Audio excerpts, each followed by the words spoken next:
इस टकले को फांसी की सजा मिलनी चाहिए। आज तुझे कोई नहीं बचा सकता मुझसे। मैं तुझे खत्म कर दूंगा। इंस्पेक्टर विजय प्रताप सिंह को पद का दुरुपयोग, धमकी और अवैध वसूली के अपराध में कठोर कारावास की सजा दी जाती है। दोपहर की तेज धूप छोटे से कस्बे की सब्जी मंडी पर सीधी पड़ रही थी। मिट्टी उड़ रही थी। टीन की छतों के नीचे बैठे दुकानदार पसीना पोंछते हुए आवाज लगा रहे थे। टमाटर ले लो, ताजे टमाटर, हरी मिर्ची सस्ती है। उसी मंडी के कोने में एक पुरानी सी चटाई बिछाए बैठी थीं सावित्री दादी। उम्र लगभग 70 साल। चेहरा झुर्रियों से भरा, बाल पूरे सफेद, आंखों में थकान थी, लेकिन हिम्मत अब भी जिंदा थी। उनके सामने टोकरी में भिंडी, लौकी, बैंगन, आलू और थोड़ा सा धनिया रखा था। सब्जियां ज्यादा नहीं थीं, लेकिन वही उनकी रोजी थी। उनके पास ही बैठा था 15 साल का लड़का आरव। दुबला पतला, सांवला, आंखों में तेज। उसने फीकी, कई जगह से फटी हुई शर्ट पहनी थी और घुटनों से घिसी पैंट। चप्पल की एक पट्टी धागे से बंधी थी। देखने वाला कह देता, बेचारा गरीब लड़का, लेकिन जो उसकी आंखों में झांकता, उसे वहां एक अजीब आत्मविश्वास दिखता। दादी, आज अगर सब्जी जल्दी बिक गई तो आपकी दवाई ले आएंगे, आरव ने धीरे से कहा। सावित्री दादी मुस्कुराईं। पहले पेट भर खाना हो जाए बेटा, दवाई बाद में भी आ जाएगी। इतने में मंडी में अचानक सन्नाटा छा गया। दूर से एक पुलिस जीप आती दिखी। जीप से उतरा एक भारी भरकम आदमी। बड़ा पेट, माथा बिल्कुल साफ, टकलापन चमक रहा था, मूंछें तनी हुई। यह था इंस्पेक्टर भानु प्रताप। उसके पीछे 2 सिपाही भी उतरे। मंडी के कई दुकानदारों ने नजरें झुका लीं।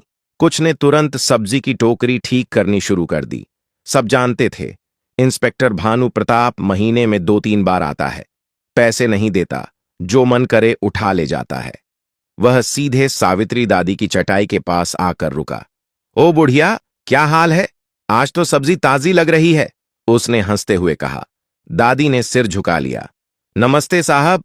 इंस्पेक्टर ने बिना पूछे भिंडी उठाई, फिर टमाटर टटोले। सब पैक कर दो, घर ले जाना है। दादी के चेहरे का रंग उड़ गया। साहब, पैसे? भानु प्रताप हंसा। पैसे? अरे हम तुम्हारी सुरक्षा करते हैं, तुम्हें यहां बैठने देते हैं, वही काफी नहीं? सिपाहियों ने बिना कुछ कहे टोकरी उठानी शुरू कर दी। आरव की मुट्ठियां भींच गईं। उसका गला सूख गया, लेकिन इस बार उसने चुप रहने का फैसला नहीं किया। साहब, मेहनत की कमाई है, मुफ्त में मत ले जाइए, उसने साफ आवाज में कहा। पूरी मंडी की नजरें उस पर टिक गईं। इंस्पेक्टर धीरे धीरे उसकी तरफ मुड़ा। उसकी आंखों में गुस्सा उतर आया। क्या कहा तूने? इंस्पेक्टर भानु प्रताप ने आरव को ऊपर से नीचे तक देखा।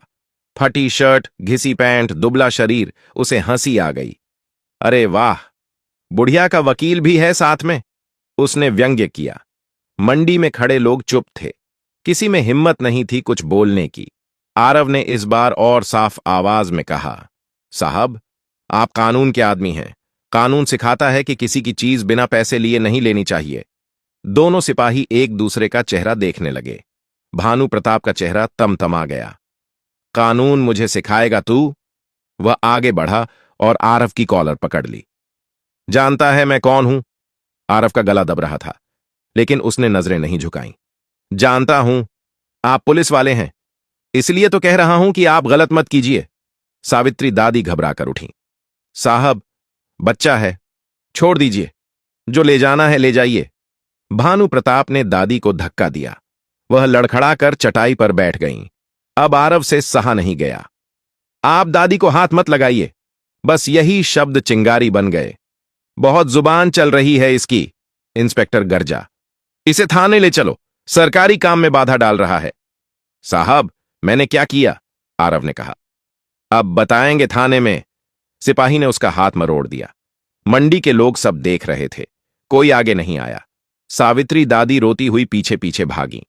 साहब, उसे मत ले जाइए, वह निर्दोष है, भानु प्रताप ने मुड़कर कहा। अगर ज्यादा बोली तो तेरे खिलाफ भी केस कर दूंगा। अवैध कब्जा, अवैध दुकान, सब अंदर कर दूंगा। दादी चुप हो गईं। आंखों से आंसू बहते रहे। आरव को जीप में धक्का देकर बैठा दिया गया। जीप धूल उड़ाती हुई चली गई। थाने में आरव को एक कुर्सी से बांध दिया गया। इंस्पेक्टर सामने बैठ गया। बहुत ईमानदारी छड़ी है, अब बताता हूं ईमानदारी क्या होती है। उसने मेज पर डंडा पटका। मैंने सच कहा है, आरव बोला। आप जो कर रहे हैं वह गलत है, भानु प्रताप ने सिपाही से कहा। FIR लिखो। धारा 186 सरकारी काम में बाधा और 353 सरकारी कर्मचारी पर हमला करने की कोशिश। लेकिन साहब, इसने हमला तो नहीं किया, सिपाही ने हिचकते हुए कहा। मैंने कहा लिखो, इंस्पेक्टर गर्जा। आरव ने पहली बार डर महसूस किया। उसे समझ आ गया था कि मामला गंभीर हो सकता है, लेकिन उसके चेहरे पर अब भी वही शांत भाव था। रात उसे लॉकअप में डाल दिया गया। लोहे की सलाखों के पीछे बैठा वह छत को देखता रहा। उसे दादी की चिंता हो रही थी। वह अकेली होंगी। मंडी में लोग क्या कहेंगे? दादी रो रही होंगी। उसने आंखें बंद कीं। उसे अपने बचपन की एक धुंधली तस्वीर याद आई। अंधेरा, ठंडी हवा, कूड़े का ढेर और किसी महिला की गोद। लेकिन वह याद साफ नहीं थी। उधर अगले दिन सुबह उसे अदालत में पेश करने की तैयारी हो रही थी और यहीं से कहानी मोड़ लेने वाली थी। अगली सुबह आरव को पुलिस की जीप में बैठाकर जिला अदालत ले जाया गया। उसके हाथों में हथकड़ी थी। मंडी के कुछ लोग दूर खड़े देख रहे थे। सावित्री दादी भी भीड़ में थीं। रात भर उन्होंने कुछ नहीं खाया था। आंखें सूजी हुई थीं। दादी, रोइए मत, आरव ने जीप में बैठते हुए धीमे से कहा। मैंने कुछ गलत नहीं किया। अदालत के बाहर चहल पहल थी। वकील काले कोट में इधर उधर जा रहे थे। चाय वाले की आवाज गूंज रही थी। लेकिन सावित्री दादी के लिए सब धुंधला था। आरव को अदालत कक्ष नंबर 3 में ले जाया गया। अंदर कुर्सियों पर लोग बैठे थे। सामने ऊंची कुर्सी पर बैठे थे जिला एवं सत्र न्यायाधीश जज अजय त्रिवेदी। सख्त चेहरे वाले, कम बोलने वाले। पूरे जिले में उनकी ईमानदारी की चर्चा थी। मामला नंबर 247/23, क्लर्क ने आवाज लगाई। राज्य बनाम आरव। इंस्पेक्टर भानु प्रताप आगे आया। माय लॉर्ड, आरोपी ने सरकारी काम में बाधा डाली, पुलिस पर हमला करने की कोशिश की और भीड़ भड़काने का प्रयास किया। जज ने चश्मा उतार कर आरव को देखा। दुबला पतला लड़का, फटे कपड़े, झुकी नहीं हुई नजरें। तुम्हारा नाम? जज ने पूछा। आरव, उसने साफ आवाज में कहा। वकील है तुम्हारे पास? आरव चुप रहा। सावित्री दादी पीछे से बोली, साहब, हम गरीब लोग हैं, वकील कहां से करेंगे? जज ने कुछ क्षण सोचा, फिर बोले, सरकारी वकील उपलब्ध कराया जाए। सरकारी वकील ने औपचारिक तरीके से कहा, माय लॉर्ड, मेरे मुवक्किल नाबालिग हैं, आरोप गंभीर हैं, लेकिन जांच की जरूरत है। जज ने इंस्पेक्टर की तरफ देखा। क्या आपके पास कोई ठोस सबूत है कि इस लड़के ने हमला किया? भानु प्रताप थोड़ा असहज हुआ। माय लॉर्ड, गवाह हैं, मेरे सिपाही। कोई वीडियो, कोई स्वतंत्र गवाह? जज ने फिर पूछा। नहीं माय लॉर्ड, लेकिन तभी अदालत के पीछे से आवाज आई, माय लॉर्ड, मैं कुछ कहना चाहती हूं। सबकी नजरें सावित्री दादी पर गईं। वह कांपते हुए आगे आईं। साहब, यह बच्चा निर्दोष है। इसने सिर्फ इतना कहा था कि सब्जी के पैसे दे दीजिए, बस इतना ही। अदालत में हलचल हुई। जज अजय त्रिवेदी ने ध्यान से दादी को देखा। उनके चेहरे पर कुछ बदला, जैसे कोई पुरानी याद अचानक सामने आ गई हो। उन्होंने आरव से पूछा, तुम्हारे माता पिता? आरव ने धीरे से कहा, मुझे नहीं पता। दादी कहती हैं मुझे वह कूड़े के ढेर से उठाकर लाई थीं। मैं रो रहा था। पूरा कोर्टरूम सन्नाटे में डूब गया। जज की उंगलियां मेज पर ठहर गईं। कितने साल पहले? उनकी आवाज थोड़ी धीमी थी। लगभग 10 साल पहले। तब मैं बहुत छोटा था, आरव बोला।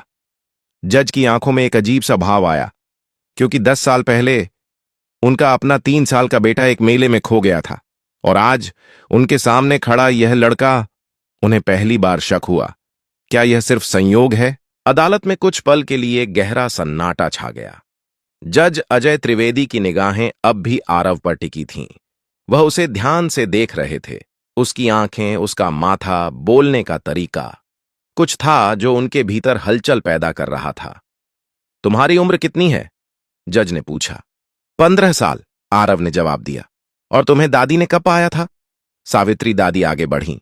साहब, करीब 12 साल पहले की बात है। रात का समय था। मैं सब्जी बेचकर लौट रही थी।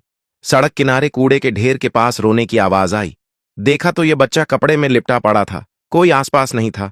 बहुत देर इंतजार किया, पर कोई नहीं आया। फिर मैं इसे घर ले आई। जज की सांस थोड़ी भारी हो गई। 12 साल पहले, उसी साल उनका 3 साल का बेटा आर्यन शहर के बड़े मेले से गायब हुआ था।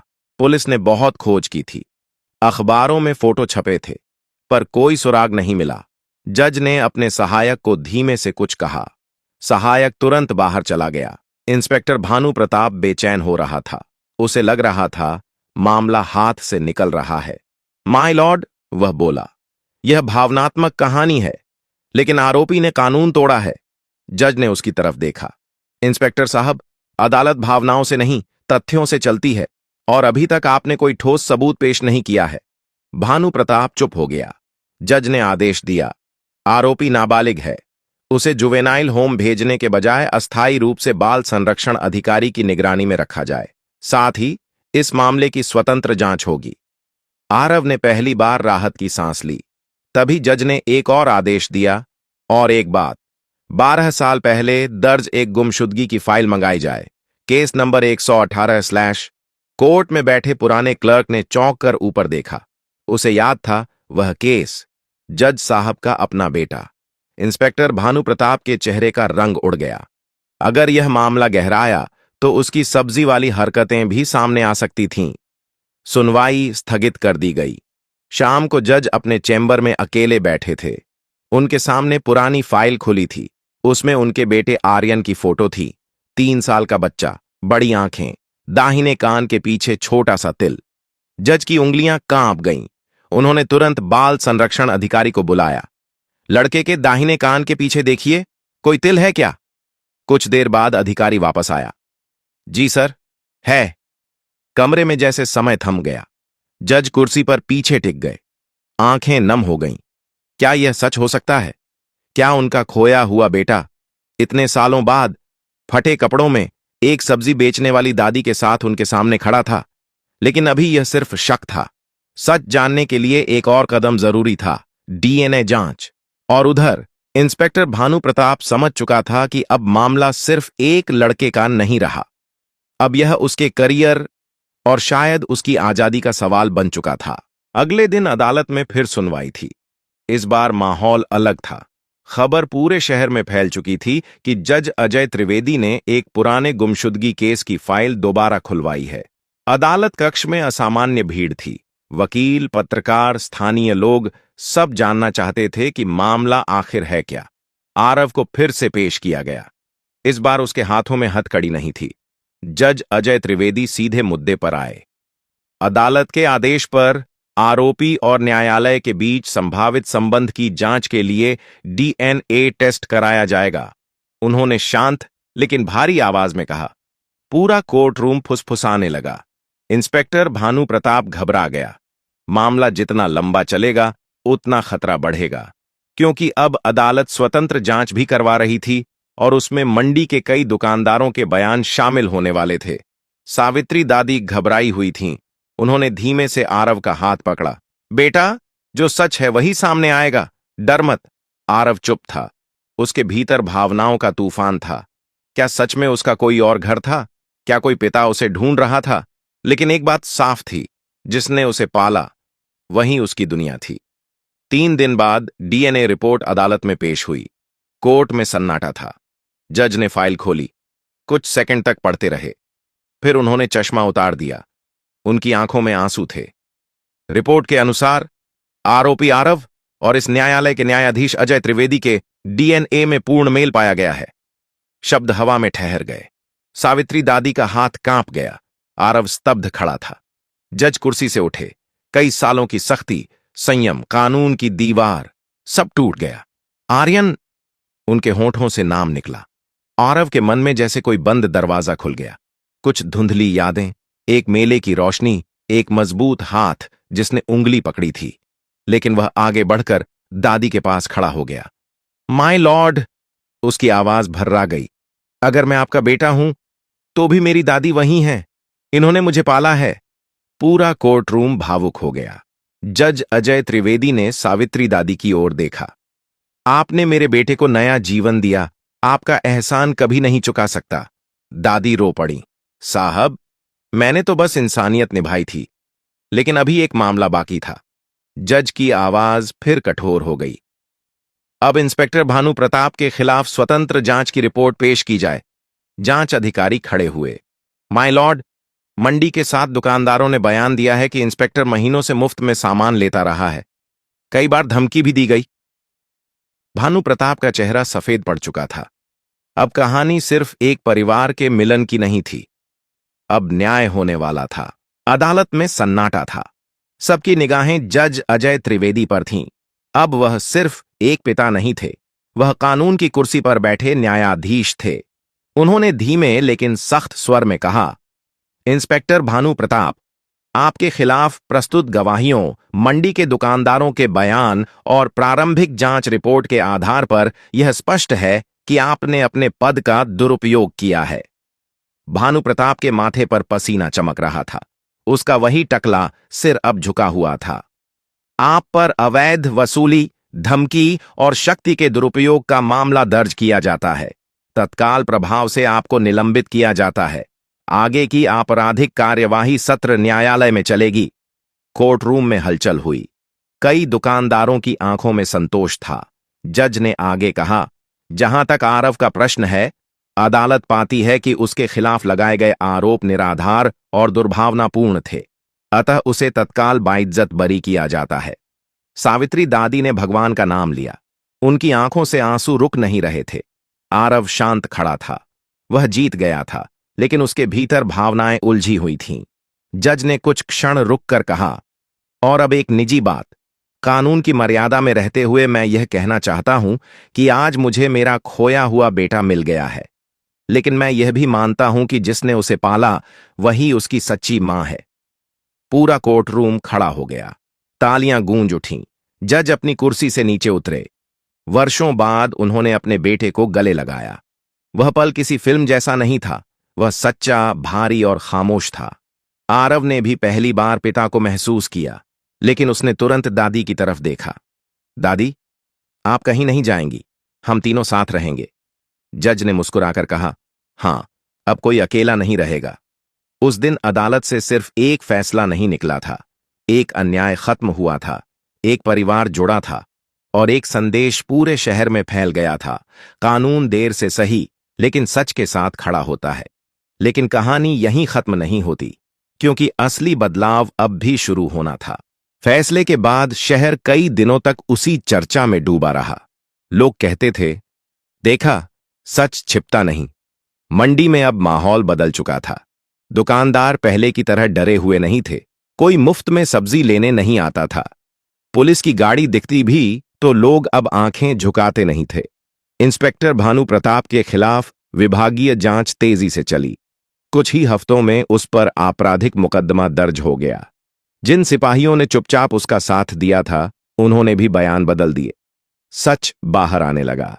उधर जज अजय त्रिवेदी ने एक बड़ा फैसला लिया। उन्होंने आधिकारिक रूप से आरव को अपना पुत्र स्वीकार किया, लेकिन एक शर्त पर। हम सब साथ रहेंगे, उन्होंने कहा। सावित्री मां भी। सावित्री दादी पहले झिंझकीं। साहब, मैं गांव की औरत हूं, बड़े घर में कैसे रहूंगी? जज मुस्कुराए। जिसने मेरे बेटे को इंसान बनाया, वह मेरे घर की इज्जत है। कुछ ही दिनों में सावित्री दादी और आरव जज के घर आ गए।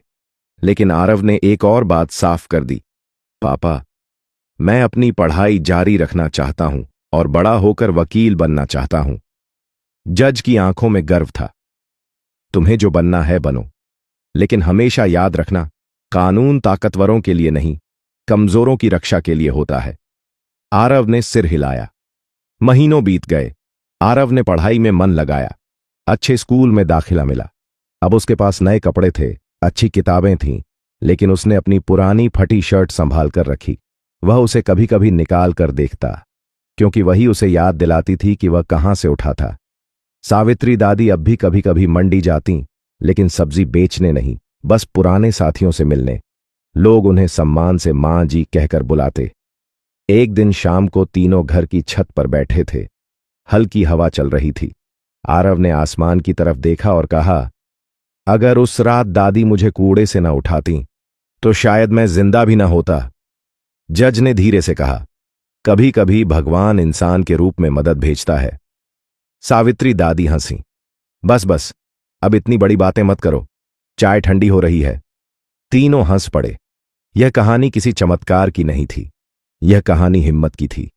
एक गरीब फटे कपड़ों वाले लड़के की जिसने गलत के सामने आवाज उठाई, एक दादी की जिसने खून का रिश्ता न होते हुए भी मां का फर्ज निभाया, और एक पिता की जिसने कानून और भावना दोनों का सम्मान किया। और उस छोटे से शहर में अब लोग जानते थे, सच चाहे जितना दबा हो, एक दिन अदालत की चौखट तक पहुंच ही जाता है। अगर आपको यह कहानी पसंद आई हो तो इसे लाइक जरूर करें, अपने दोस्तों और परिवार के साथ शेयर करें, ताकि यह संदेश ज्यादा से ज्यादा लोगों तक पहुंचे। ऐसी ही नई और दिल को छू लेने वाली कहानियों के लिए सब्सक्राइब करना न भूलें। और हां, कमेंट में अपने शहर या गांव का नाम जरूर लिखें। देखते हैं हमारी कहानी किन किन जगहों तक पहुंची है।